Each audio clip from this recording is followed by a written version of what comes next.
प्रियो, एक घटना घटकर लगभग 6000 वर्ष हो गए। कौन सी घटना घट के?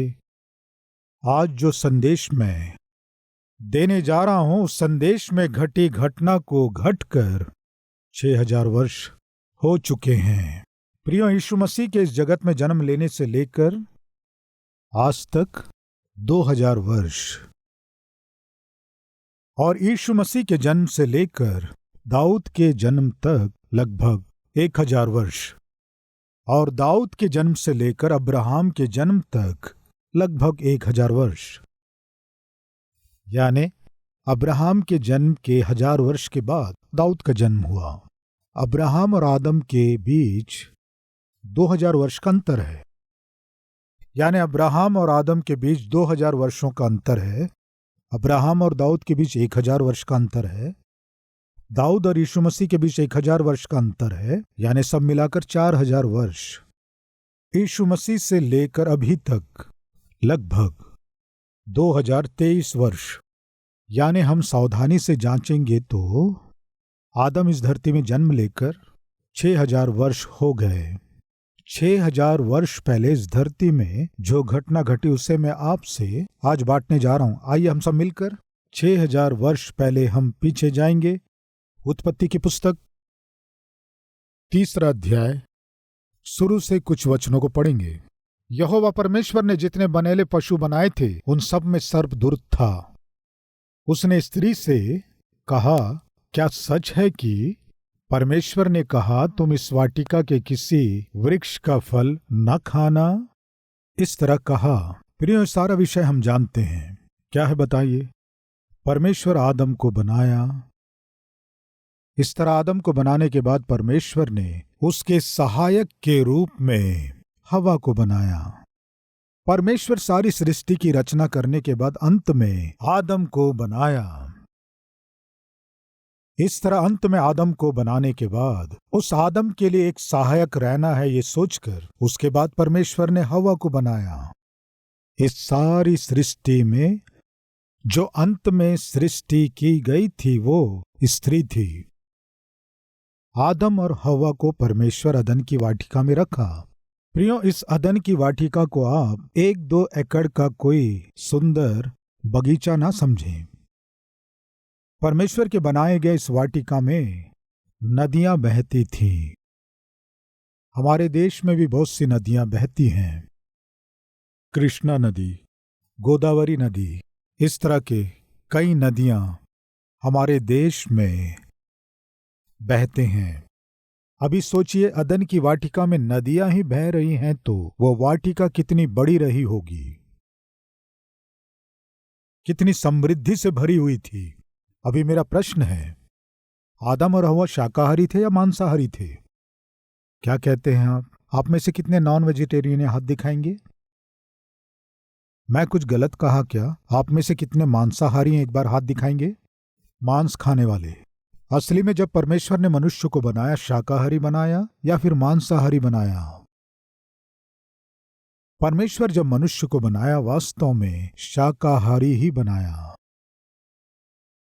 इस अदन की वाटिका में हर एक जंतु को खा सकते हो, पर एक जंतु को मत खाना कहा क्या? फिर क्या कहा? अदन की वाटिका का हर एक फल खा सकते हो, लेकिन एक फल को मत खाना। एक और प्रश्न पूछता हूं, प्रिय, मनुष्य को अच्छा स्वास्थ्य किससे मिलता है? फ्रूट खाने से मिलता है या फिर मांस खाने से मिलता है? बताइए। मनुष्य को अच्छा स्वास्थ्य देने वाला फल है कहेंगे या फिर बिरयानी है कहेंगे? मनुष्य की आवश्यकता के हर एक विटामिन को परमेश्वर फलों के अंदर रखा है। मांस मांस कह के मांस खाते हैं, लेकिन वास्तव में मांस स्वास्थ्य के लिए बुरा है। मांस के द्वारा शरीर में चर्बी बढ़ जाती है। शरीर के लिए चर्बी हानिकारक है। चर्बी केवल शरीर के लिए ही नहीं, आत्मिकता के लिए भी हानिकारक है। कहते हैं ना, अरे तुझे चर्बी चढ़ गई है। चर्बी किसी के लिए भी ठीक नहीं है। प्रियो, मैं ये कहना चाहता हूं कि परमेश्वर मनुष्य स्वस्थ रहे ये सोचकर प्रारंभ में शाकाहार भोजन दिए। सारे फलों को खाओ बोले, केवल एक फल खाने से मना किए। ये परमेश्वर की दी गई आज्ञा है। ऐसे समय में एक दिन शैतान सर्प के रूप में अदन की वाटिका में हव्वा से मिला। प्रियो, अभी हम हव्वा और शैतान के बीच जो वार्तालाप हुई उसे देखेंगे। आइए, पढ़ रहा हूं पहला वचन। यहोवा परमेश्वर ने जितने बनेले पशु बनाए थे उन सब में सर्प धूर्त था। जितने बनेले पशु बनाए थे सर्प उनमें अधिक धूर्त था। उसने स्त्री से कहा, क्या सच है कि परमेश्वर ने कहा तुम इस वाटिका के किसी वृक्ष का फल ना खाना? पहला, शैतान आदम और हव्वा का परिवार जो परमेश्वर के संगति में शांति के साथ, मेल के साथ, समृद्धि के साथ जब जी रहे थे, उनके जीवन में अशांति को, असमृद्धि को, असंतुष्टि को लाने के लिए सबसे पहले शैतान के द्वारा उपयोग किया गया हथियार क्या है जानते हैं? सुंदरता है। क्या है? सुंदरता। बहुत से बाइबल के विद्वान एक बात कहते हैं, वो क्या है कि परमेश्वर के रचे गए सारे पशुओं में सर्प सबसे अधिक धूर्त है। हम बाइबल में देखते हैं ना, कुछ बाइबल के विद्वानों का अभिप्राय है कि सर्प बहुत सुंदर था, बहुत ही आकर्षक था। अभी जिन सर्पों को हम देखते हैं वो अलग हैं। श्रापित होने के बाद इनका स्वरूप ऐसा हो गया। परमेश्वर जिस समय सर्प को श्राप दिया उस समय कहा, तू पेट के बल चला करेगा। इस तरह कहा। उस समय तक सर्प जमीन में रेंगता नहीं था, वो चलता था। इसलिए बाइबल के बड़े बड़े विद्वान श्रापित होने से पहले परमेश्वर की गई सृष्टि में से सर्प बहुत सुंदर था। इसलिए शैतान सुंदर और आकर्षित सर्प को ही आदम और हव्वा को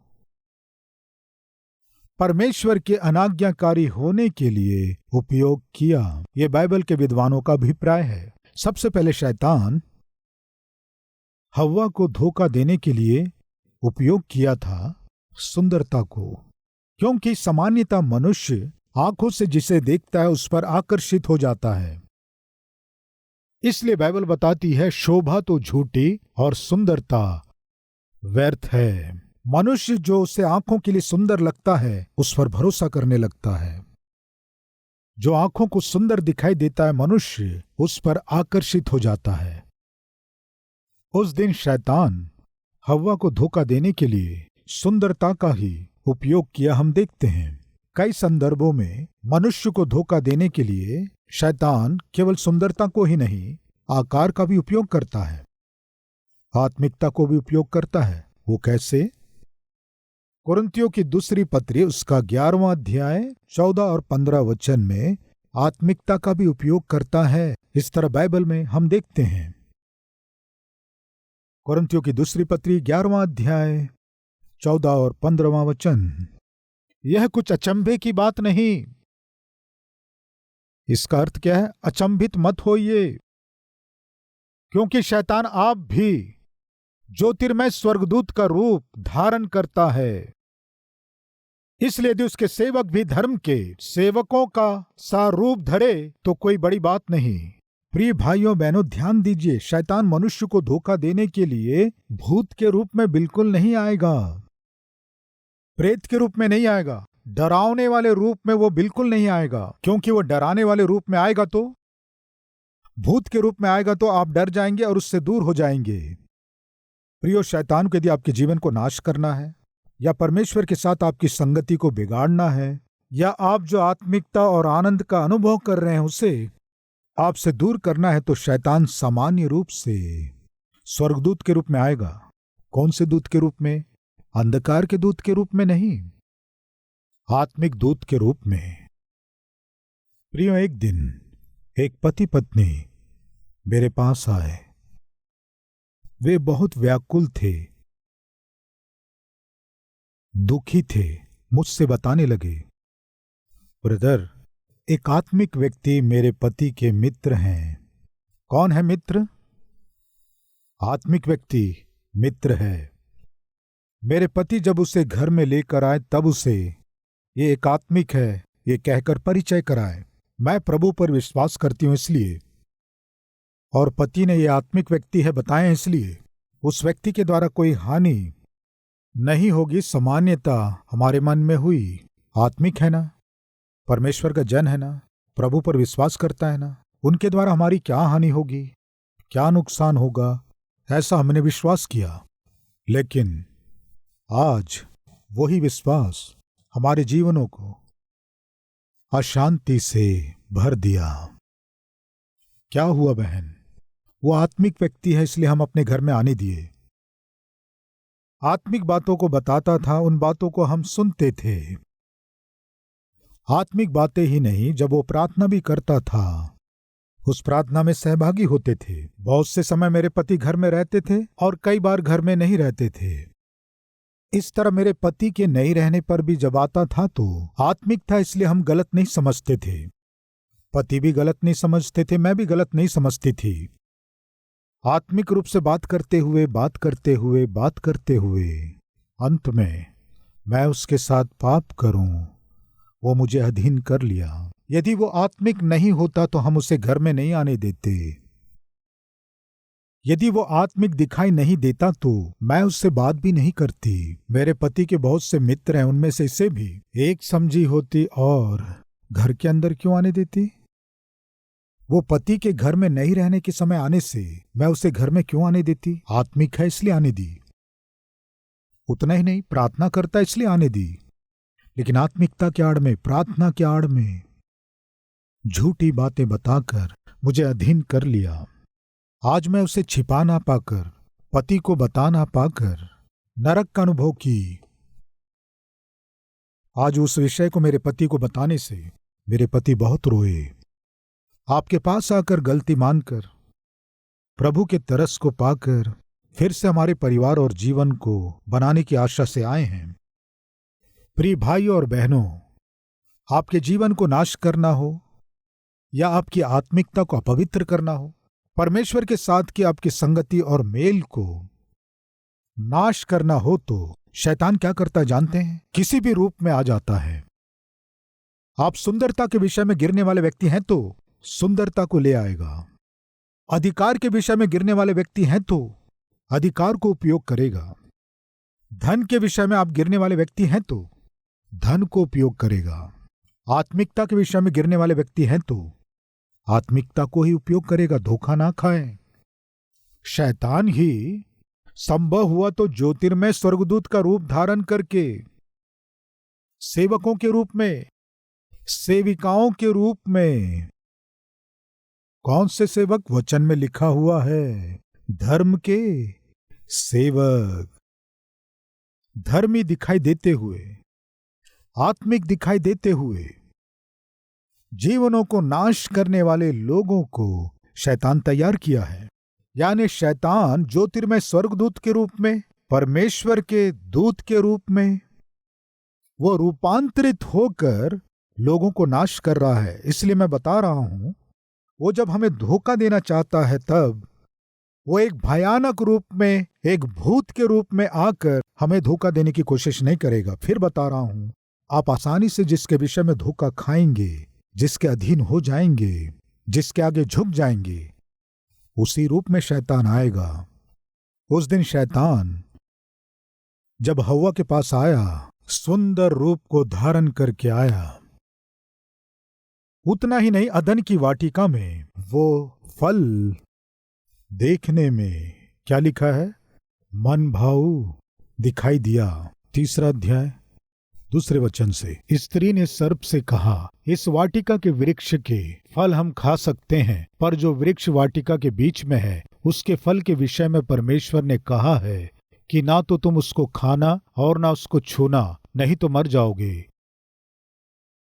तब सर्प ने स्त्री से कहा, तुम निश्चय ना मरोगे, वरन परमेश्वर आप जानता है कि जिस दिन तुम उसका फल खाओगे उसी दिन तुम्हारी आंखें खुल जाएंगी और तुम भले बुरे का ज्ञान पाकर परमेश्वर के तुल्य हो जाओगे। अतः जब स्त्री ने देखा कि उस वृक्ष का फल खाने के लिए अच्छा और देखने में मन भाऊ और बुद्धि देने के लिए चाहने योग्य भी है, प्रियो, उस सुंदरता को देखकर पाप सामान्यतः सुंदर होता है,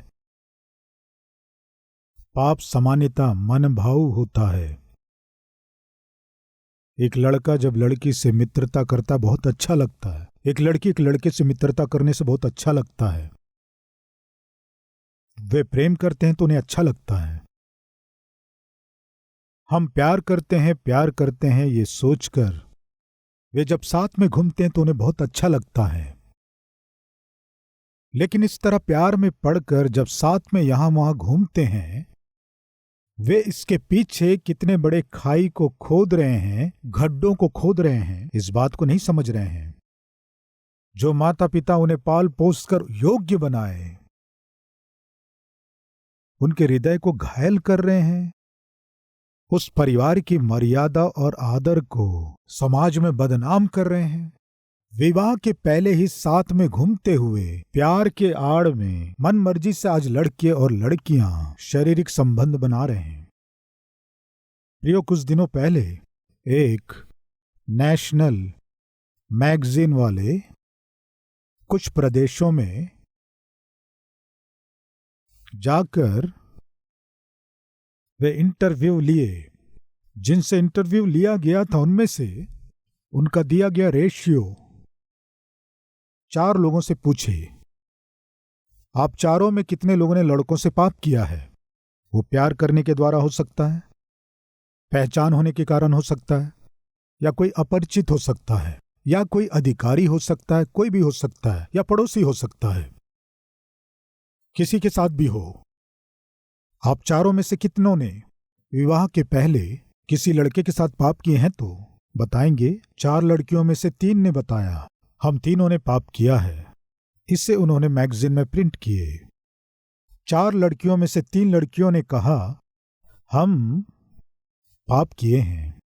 यह है आज की पापमय स्थिति। प्रियो, सभी स्थानों में, सभी प्रांतों में, सभी शहरों में ऐसा ही होता, मैं नहीं कह रहा हूं, लेकिन यह उनका सर्वे था। प्रिय जवान भाइयों और बहनों, मैं पूछता हूं, आपकी उम्र कितनी है? आज आपकी स्थिति क्या है? एक बार सोचिए। आपका शरीर कैसा पवित्र हुआ आप जानते हैं। बाइबल में सुंदर बात है, वो कुंवारी कन्या थी, वो किसी पुरुष को ना जानती थी, वो कुंवारी थी, कोई भी पुरुष उसे ना छुआ था। मरियम के विषय में कहा गया था, इसीलिए तो यीशु मसीह का परिचय इस दुनिया से करवाई। इस संसार में यीशु मसीह का परिचय कौन करा सकता है? क्या शराबी, घुमक्कड़, चोर, वेश्याएं, व्यभिचारी, धोखेबाज? कौन यीशु मसीह का परिचय करा सकते हैं? जो पवित्र जीवन जीते हैं वे। प्रिय भाइयों और बहनों, एक बार सोचिए, मित्रता करने के लिए, लड़के लड़कियों के साथ घूमने के लिए, लड़के लड़कियों के साथ मौज मस्ती करने के लिए, उस थोड़े से सुख के लिए बहुत से लड़के और लड़कियां अपने जीवनों को नाश कर रहे हैं। लेकिन उसके द्वारा वे जाने बिना ही अपने पढ़ाई को बर्बाद कर रहे हैं, वे जाने बिना ही अपने भविष्य को नाश कर रहे हैं, वे जाने बिना ही अपने माता पिता को रुला रहे हैं, दुख दे रहे हैं। प्रियो, कई बार माता पिता मेरे पास आकर रोते हैं, क्या कहते हैं जानते हैं? पास्टर जी, बहुत परेशान हो रही हूं। क्यों? किस लिए? मकान बदल बदल कर। क्या बदल बदल कर?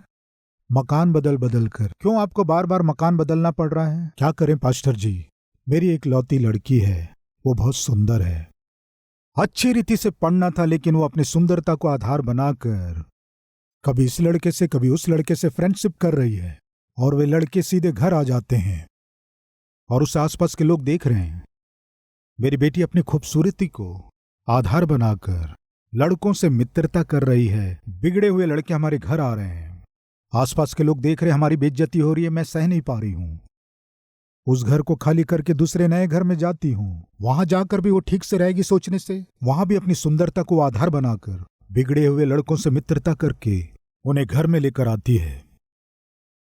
मैं घर बदलते बदलते थक गई हूं। क्या है प्रियो ये? प्रिय जवान बच्चों, आपको परमेश्वर सुंदरता दिया है क्या? अच्छा स्वरूप दिया है क्या? उस खूबसूरती और स्वरूप को आधार बनाकर बिगड़े हुए मित्रों के साथ आप घूम रहे हैं तो, गलत स्थानों में आप घूम रहे हैं तो, आपके जाने बिना आप जीवन से क्या कर रहे हैं? सुनहरे भविष्य को नाश कर रहे हैं। आज अच्छे पढ़े लिखे लोगों को ही नौकरी नहीं मिल रही है। ऐसे समय में आप अच्छी रीति से पढ़ाई किए बिना अपने बच्चों को कैसे पढ़ा पाएंगे? कैसे आप अपने परिवार को बना पाएंगे? कैसे आप अपने बच्चों की आवश्यकताओं को पूरी करोगे? इन अल्पकाल के पाप भोगों के कारण, इस क्षणिक समय के जवानी की अभिलाषाओं के कारण कितने ही जवान अपने जीवन को नाश कर रहे हैं। शैतान यदि एक व्यक्ति को नाश करना हो, धोखा देना हो, बर्बाद करना हो, सबसे पहले वो जो उपयोग करता है हथियार, औजार क्या है जानते हैं? वो है सुंदरता। आप जिस विषय में आसानी से गिर जाते हैं उसी का उपयोग करेगा। मैंने बताया ना, कभी सुंदरता को इस्तेमाल करता है, कभी स्वरूप को, कभी अधिकार को, कभी धन संपत्ति को। आप इनके अधीन नहीं होंगे तो कई बार आत्मिकता का भी उपयोग करता है, आत्मिक लोगों को उपयोग करता है। एक बार एक भाई मेरे पास आया, आकर पास्टर जी, कुछ दिनों पहले एक व्यक्ति मुझसे 5 लाख रुपए लेकर वापस नहीं दे रहा है। कह रहा था कोई उससे 5 लाख रुपए लेकर वापस नहीं दे रहा है। प्रियो, कोई उससे 5 लाख रुपए लेकर उसे रुला रहा है तो वो आकर मुझसे क्यों बता रहा है? मैं रह नहीं पाया, उससे पूछा, कोई तुमसे 5 लाख रुपए लिया है पर तुम मेरे पास आकर इन बातों को क्यों बता रहे हो? जी वो कोई और नहीं है जी, वो आपका ही आदमी है। मैं एकदम से घबरा गया। हमारा आदमी है? हमारा आदमी कौन है? वही जी, तुम्हारा आदमी है, तुम्हारा वो क्रिश्चियन व्यक्ति। इस तरह का यह है विषय।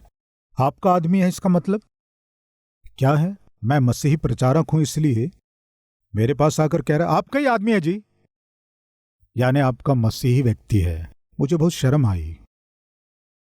मसीही व्यक्ति है, आत्मिक व्यक्ति है, इसलिए मैं सोचा वो धोखा नहीं देगा, लेकिन मसीही व्यक्ति भी धोखा दे दिया। गलत है ना? ये किसका उपयोग करके एक व्यक्ति को धोखा दे दिया? आत्मिकता को। मैं भक्त हूं ऐसा जीवन प्रदर्शित करते हुए एक गैर मसीह व्यक्ति को धोखा देने के लिए शैतान किसका उपयोग किया? आत्मिकता का। प्रियो, मैंने बताया था ना, एक विवाहित परिवार के अंदर घुसकर एक अच्छे दाम्पत्य जीवन में जी रहे एक पति पत्नी के बीच वो व्यक्ति प्रवेश करके उस आत्मिक स्त्री को धोखा देने के लिए शैतान वहां क्या उपयोग किया? आत्मिकता का उपयोग किया। भाई सुन रहे हैं, बहन सुन रही हैं, आज आप शैतान के झूठ पर भरोसा करके पापमय कामों को करते हुए नरक जाना चाहते हैं क्या? याद रखिए, पाप करने वाला हर एक व्यक्ति दंड पाएगा। इस वचन पर विश्वास करके पश्चाताप करे, परमेश्वर चाहते हैं। आइए प्रार्थना करें।